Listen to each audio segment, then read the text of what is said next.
Welcome to today's teleconference. I will now turn the call over to Mr. Danny Brenner.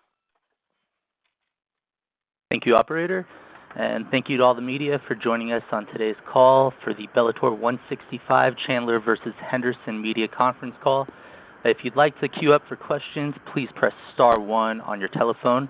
A couple quick notes. Bellator 165 takes place this Saturday at the SAP Center in San Jose and airs live and free on Spike at 9 Eastern, 8 Central.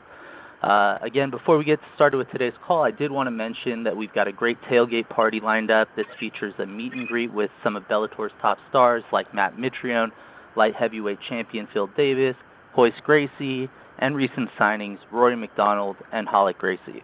That fun will kick off at 3 p.m. prior to doors opening for the event.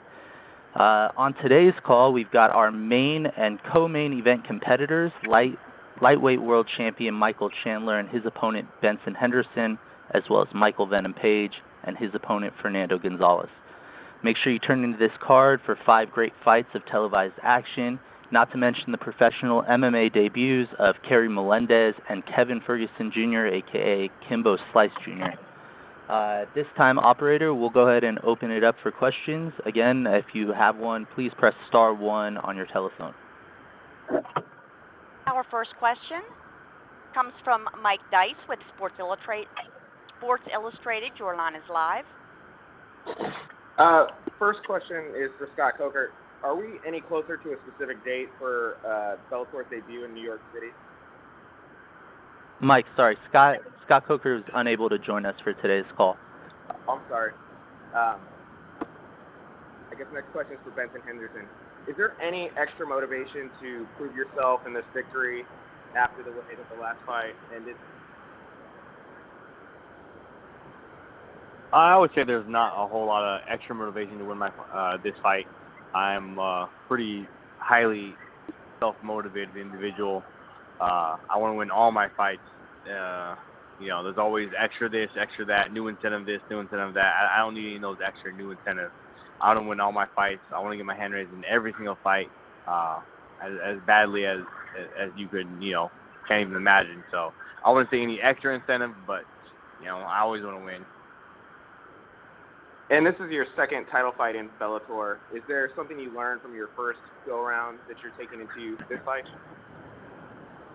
I want to say something I learned from the first Bellator title fight, but just, again, more comfort being more comfortable inside the Bellator cage, being used to the walkout, being used to how they do things. Still, the first 2 ones are, just kind of getting used to it, getting the rhythm of how Bellator does their things and that sort of stuff. So I definitely anticipate my third time being inside the Bellator cage.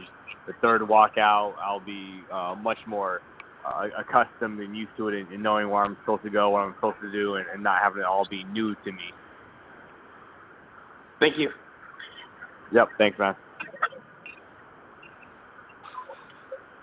Our next question comes from Steve Morocco from USA Today. Your line is live.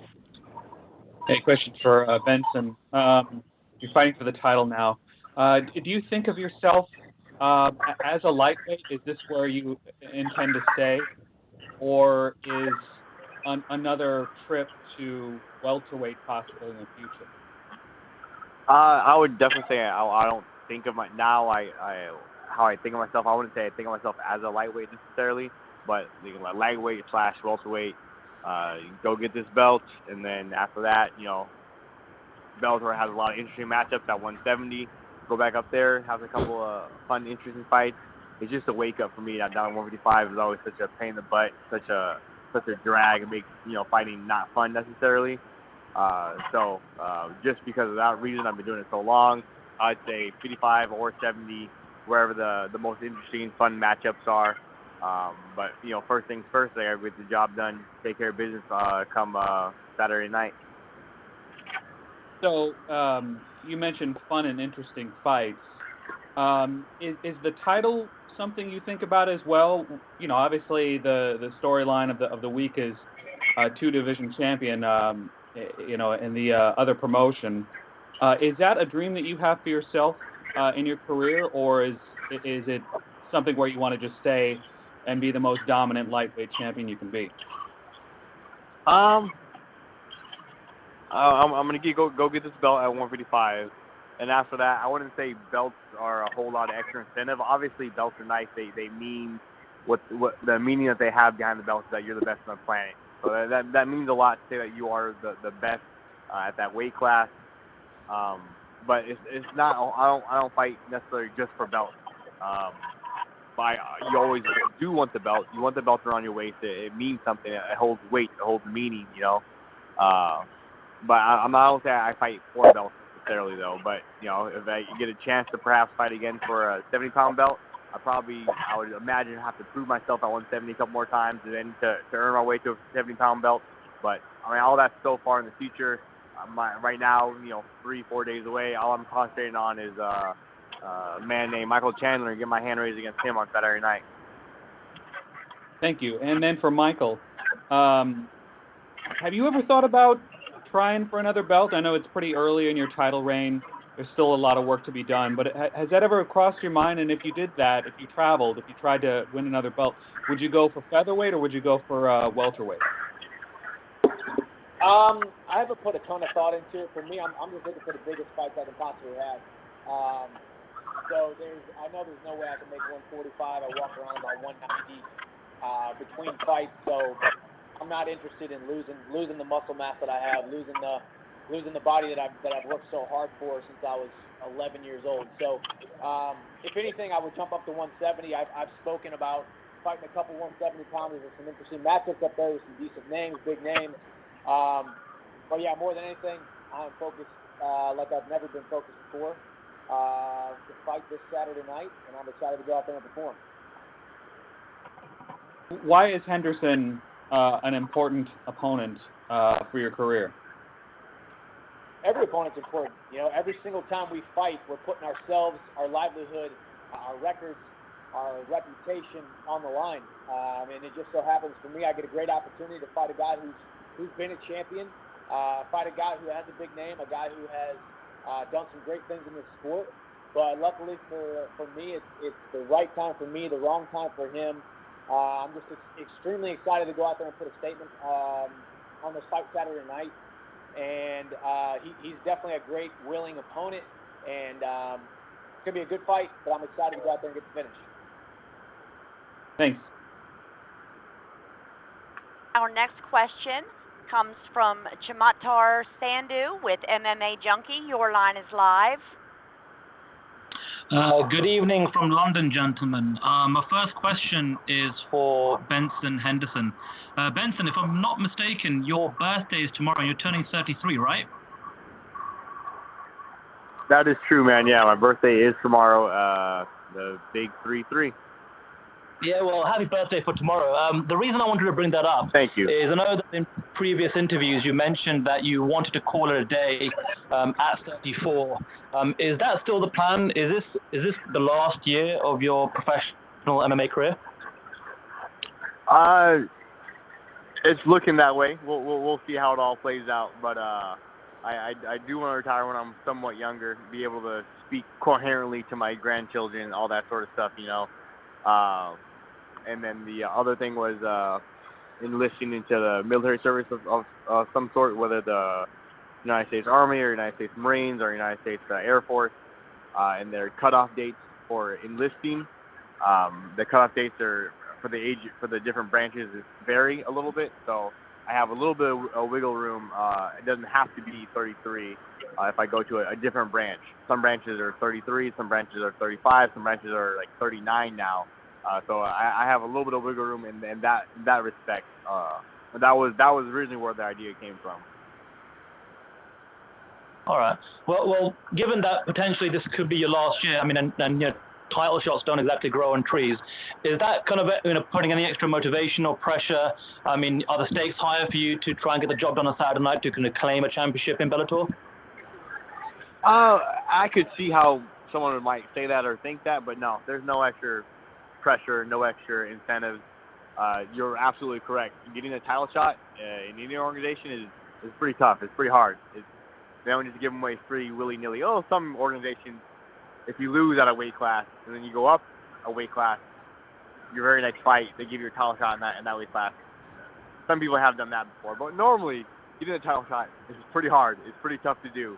I don't just give them away. You have to earn it, So I definitely appreciate and take hold value to it, to getting a title shot. I'll make sure I run with it, put my heart and soul into this, and make sure I leave that cage next to my entry with the belt around my waist. Brilliant. My next question is for Michael Venom Page. Michael, obviously a fantastic year for you in Bellator, especially your performance in London, and given the celebration just went absolutely viral on social media. I know you've been asked quite a few times in the build-up to this fight if you've got anything special planned, and you've consistently said that you're kind of the guy that will kind of feel things out the week of the fight. So with that being said, have you got your finger on the pulse of pop culture right now? Is there something out there that you're drawing inspiration from that you're going to utilize in some sort of entertainment factor on fight night? Yeah, 100%. Like I said, I'm always socially aware, but I have to get the job done first, and that's the most important thing. And the rest, you just got to tune in for. Absolutely. My next question for you, Mike, is the fact that at the moment it seems multiple weight classes and fighting in multiple divisions seems to be all the rage. I know that you've said in the past that you could potentially drop down to 155 pounds. Is that something that you're still interested in?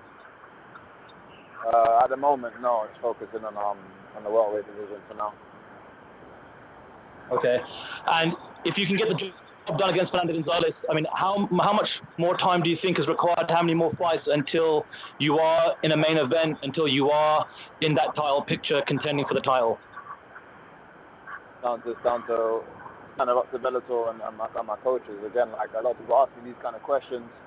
That's not really my major concern. I just go out there and entertain, and I'll just keep doing that until I end up in the position I'm supposed to be.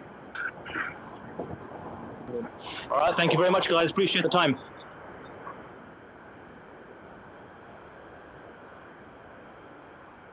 Our next question comes from Sean Alshate with MMA Fighting. Your line is live. Hey guys, just hope everyone's doing well. Thanks for your time today. So my first question is for Benson. To kind of extrapolate on something you were asked a little bit earlier. I mean, you're now coming up on 3 fights under Bellator and Bella. How is the experience? Has there been any surprise the growing pains you kind of expect from this fight? I'm sorry, Sean. You're breaking up a little bit. I didn't really get the question clearly. I couldn't quite understand. Let's see. Is that a little better? Can you hear me a little better? I can hear you a little bit better now. Yeah. All right. So just to kind of extrapolate on something you were asked before, I mean, it's going to be your 3rd fight now at the Bellator. I just wonder, how has this experience been for you? Has there been any surprise the growing pains that you kind of didn't expect from that other fight? Well, yeah, you're right. This being my 3rd fight in Bellator, having a good amount of experience. I'm just excited. It'll be a fun fight. Mike's gonna bring his best. I'm gonna bring my best, and we're gonna let the chips fall where they may. He's an exciting fighter. He comes forward. I'm gonna come forward, and at the end of the day, I'm gonna do whatever I have to do to make sure I work my butt off for a long time now and make sure that I leave that cage with the belt around my waist. But 3rd time in Bellator, feeling more comfortable every time. I think it's a recipe for having a great performance come Saturday night for me. Absolutely, and a win would make you really the first guy to ever be a WEC champ, a UFC champ, and a Bellator champ. I mean, honestly, that would probably put you as one of the most decorated lightweights that we've seen. And I know you don't really care much for these type of things, but what would a Bellator title mean for you at this stage in your career? I think a Bellator title, adding the Bellator title to the list, I think it means a lot to me because it's again, having a belt is a statement. It is a verification that you are the best, and then having a belt in 3 different organizations means you were the best in 3 different organizations. So yeah, it does mean a lot to me. I don't try to think about it too much right now. I know when I'm, maybe 55 or 40, I'll look back like, oh man, that was really amazing. It was really cool. I was able to do this. I was able to do that, and yada yada. But I try not to look at it too much. I try not to put it in too much scope just yet. But later on, I know I'll give it its scope. I'll give it its due time to mull on it, to think it over, to reflect on it. But yeah, it's a historic thing I'm going after. It's not easy. I work my ass off to make sure I'm able to follow through with it too. Yeah, and I know you've always kind of been a fan of the. It seems like you paid attention to your division. So I wonder, did you watch Michael from afar when you were UFC champion, and what did you always think of him yourself? Oh yeah, just as a fan of MMA, I'm a fan of mixed martial arts. I saw a lot of Chandler's earlier fights in his career and whatnot. Just from watching MMA, I always thought he was pretty impressive, pretty good. He's a true champion at heart. He's won his belt. He's defended his belt. He has a lot of experience. He has been hurt, rocked in a lot of his fights. He gets hit early on, but battles back and battles through and comes out on top. Everyone loves that kind of a story thing, But I always thought he was good. I always thought there was a few holes in his game, game plan wise, maybe not skill set wise, but game plan wise, skill set wise, there's a few holes in his game. But I know he's a true champion and a true competitor. He's always trying to work on his holes, work on his game, and get better here, get better there. My job to make sure on Saturday night, I capitalize and take advantage of those holes in his game. Yeah, absolutely. And if I could, to Michael, same kind of question, but in reverse. I wonder, I know you were watching Benson from afar for a long time at this point. I mean, what did you kind of think about him as his reign as champion and over the time since? Benson's had a phenomenal career. There's definitely back in the day, he was UFC champion. I was a Bellator champion. He was ranked number 1. I was ranked number 3 in the world. And it was kind of that what-if matchup. What if these guys could fight? Now we finally get to see. He's continued to impress. He's continued to win. And great careers and great legacies can't be had without great opponents. I look at Benson Henderson like that, as we alluded to earlier. He's been champion in the WC, been champion in the UFC. But I'll be damned if I'm going to step into that cage Saturday night and lose his belt. I've trained my tail off. I've gone through some of the hardest hardships that you can go through in this sport, losing 3 fights in a row, coming back, believing that great things are going to happen, believing that no matter what, my next breakthrough was right around the corner. I never lost faith, never once thought about quitting, and where I think a lot of people would. So where I've been and where I am now, I'm just confident. I'm excited to go out there and put it on the line against one of the best guys in the world, one of the biggest names in the sport. So it's exciting. It's exciting to be able to do it. I've always been wanting to be put on a platform, and this is definitely one of them. Definitely a great opportunity. Spike TV, live and free. So it's going to be great. And I'm the kind of guy who comes forward and I put on exciting fights. Benson is a game plan artist. He gets his game plan. He sticks to it. And he's focused on winning. I'm focused on dominating. I want to go out there and I want to try to get the finish. So we'll see. As he said, how the chips fall on Saturday night. And then my confidence is just sky high right now. Yeah, I mean, when you see kind of what he's done so far in Bellator, the Koreshkov fight and the Pitbull fight, have you been impressed by the performances you've seen? I haven't been too impressed. I mean, it's one of those things. I mean, when you come in and you lose a fight, and then you have another fight where he wasn't necessarily doing that well, and a guy breaks his leg. I mean, there's really not a ton to be impressed with. But like we've seen before, the man is a champion. The man is a professional. Just because he has a couple bad performances doesn't mean he's not still one of the best in the world. And so I have to prepare accordingly, and I have prepared accordingly.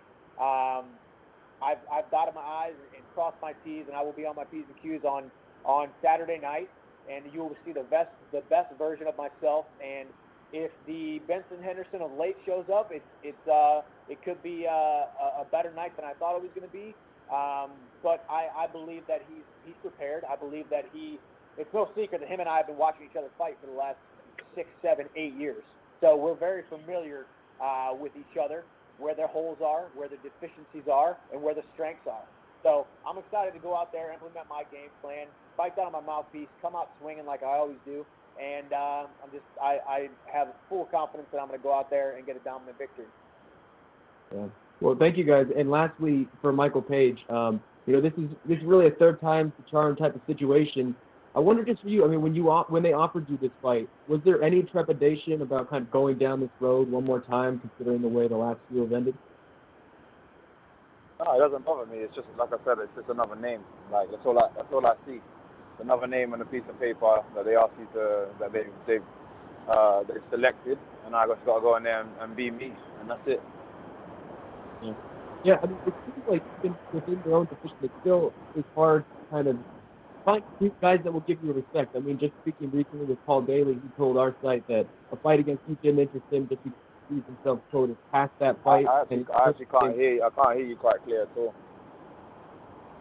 It's okay. Well, thanks guys for the time and good luck this season. I appreciate it. Just as a reminder, if you would like to ask a question, press star 1 on your telephone keypad.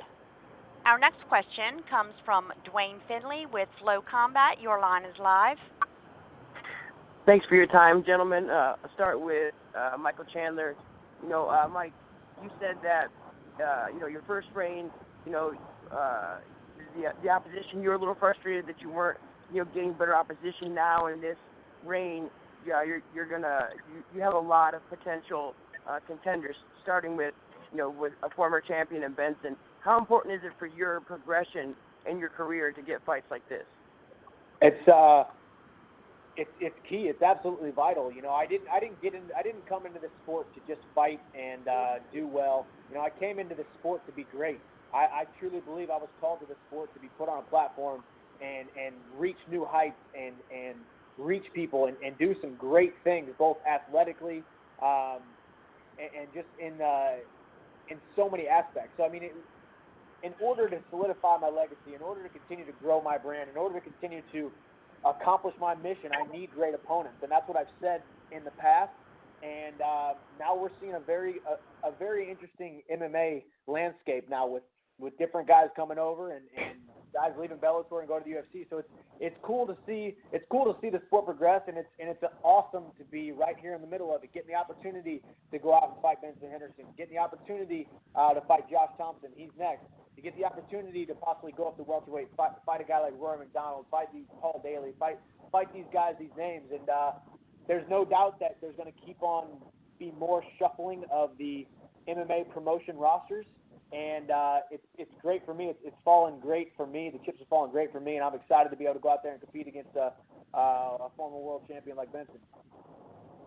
Thank you, Michael. And then for Benson, you mentioned today a few times that titles aren't the motivation, and you've said plenty of time before that your personal progress and your drive to be great.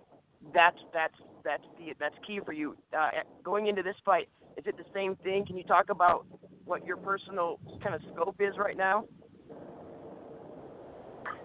Yeah, hey, Dwayne. I'd say for me personally right now, it's just always the same as it has been, as tried and contrite as it may be, just getting 1% better every single day, getting 1% better and being as good as I can be, having great performances, showing up, showing out, all that stuff, man, all that stuff. I think, come Saturday night, I'm going to have a great performance. I'm making sure I'm going to have a great performance. I worked my butt off, and it's, time to have a great night.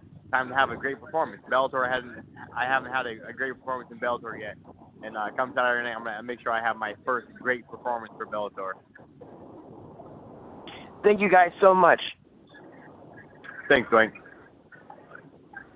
Our next question comes from Chandler with MMA Junkie. Your line is live.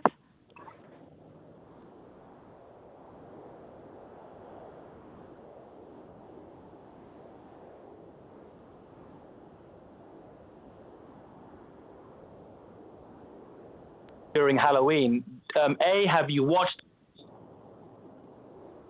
them? Your line seems to be cutting in and out, so I'm not sure if you can repeat your question, Shamakar. Yeah, of course. Fernando, question regarding the video packages that Michael Page has produced and released this year, most recently during Halloween. A, did you watch them? And B, what was your reaction to these video packages?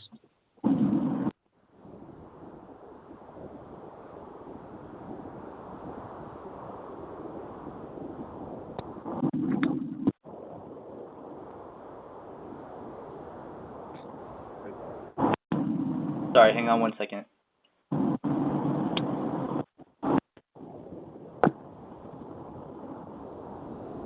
I thought it was kind of funny.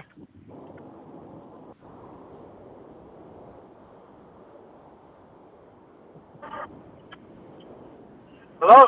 I think you were muted, possibly. Do you think you could repeat your answer to the question, please? Yeah, can you hear me? Yes, we can hear you now.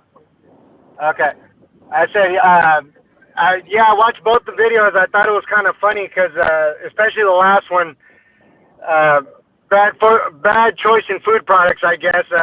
He's basically eating balls and drinking milk, and he's cupping and savoring the taste. So I don't know. I didn't know how to take that as a call out, but I think the victory alone is going to be enough for me.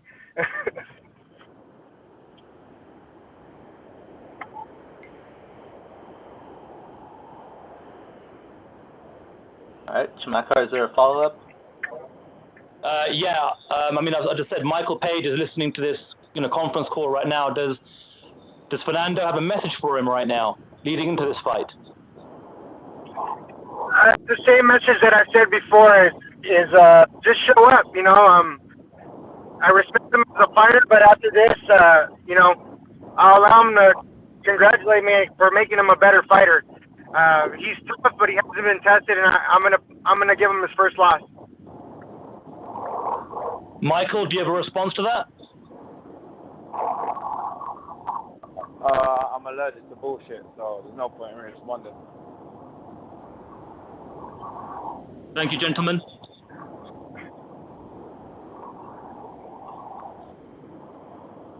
Operator, we can go to our next question.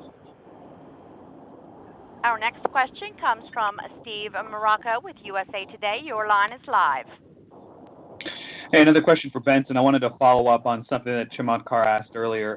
What branch do you want to go into when you do join the military? At this point, because I'm so old, I'm a little limited in which branches I would be able to get into. It doesn't really matter to me. I don't really have a preference. I don't really care. I just would like to serve my country. I think serving is a lost art, giving back of the country, not what your country can do for you, but what you can do for your country. I think it's seriously, we are lost today. Our society, our country, something is wrong with us. We are jacked up in the head. We place our priorities extremely ass backwards. We celebrate freaking morons who are just solely focused on social media and this and that. And so when I, raise my kids, I like to express to them the importance of doing real stuff, giving back to your country, doing good, being a good person, frick. So that would be me, going out of my way to do something to give back to my country, so I can raise my kids and say, hey, look at this. This is something I did for this country. It's just, I don't know, other life stuff, but I don't really care about which branch it would be. I just have to get in. I have to do, because I am so old and I have a hand tattoo. There's a bunch of different waivers and this and that I have to do and I have to go through. Wait, a hand tattoo rules you out of a particular line of service? Yeah. Which one?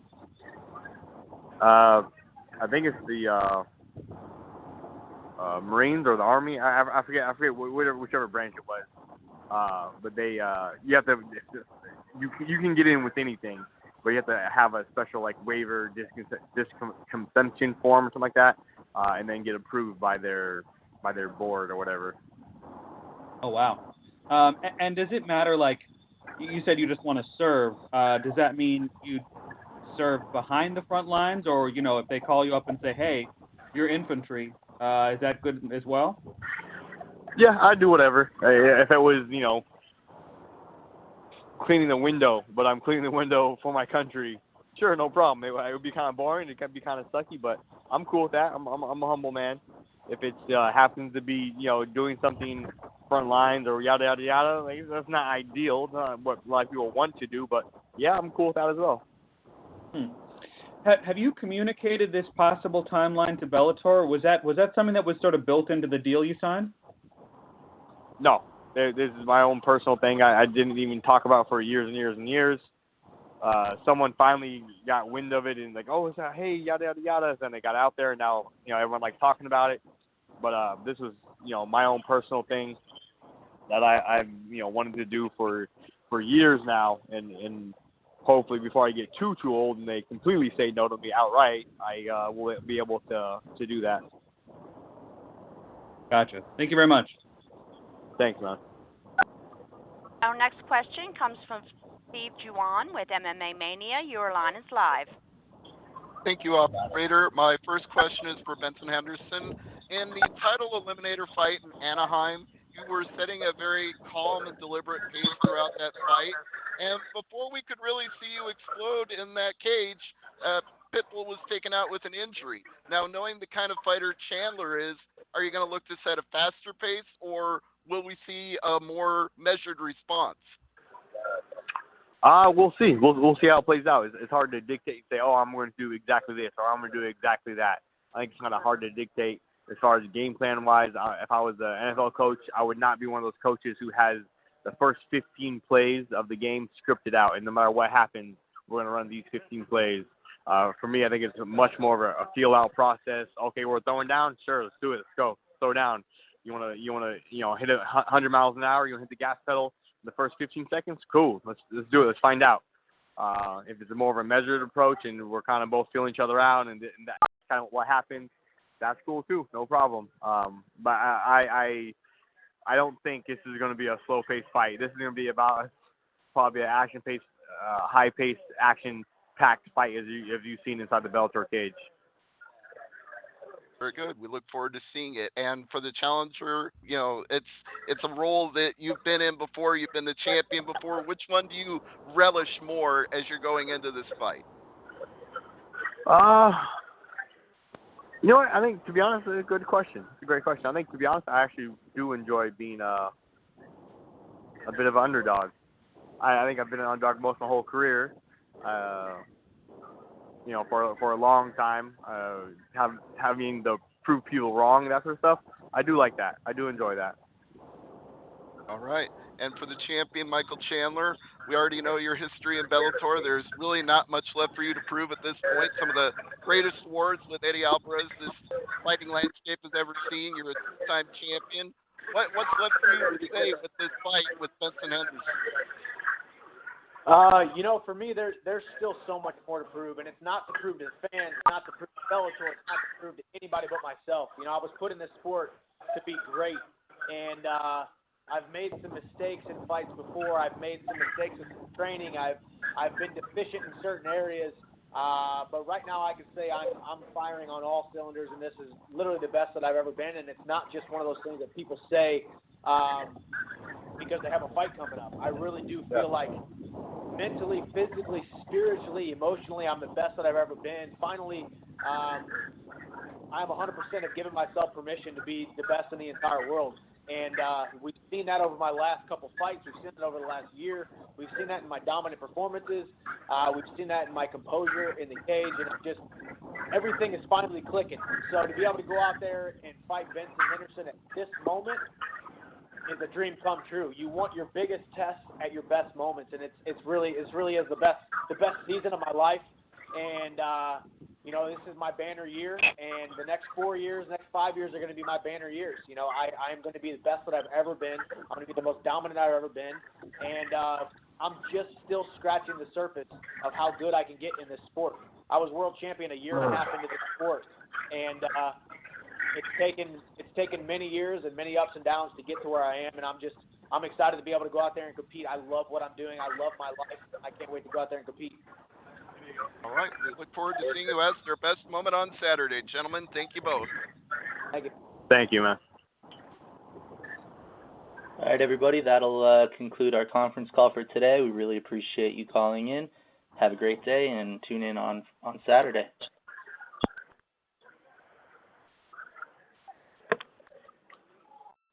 This concludes today's teleconference. You may now disconnect your lines.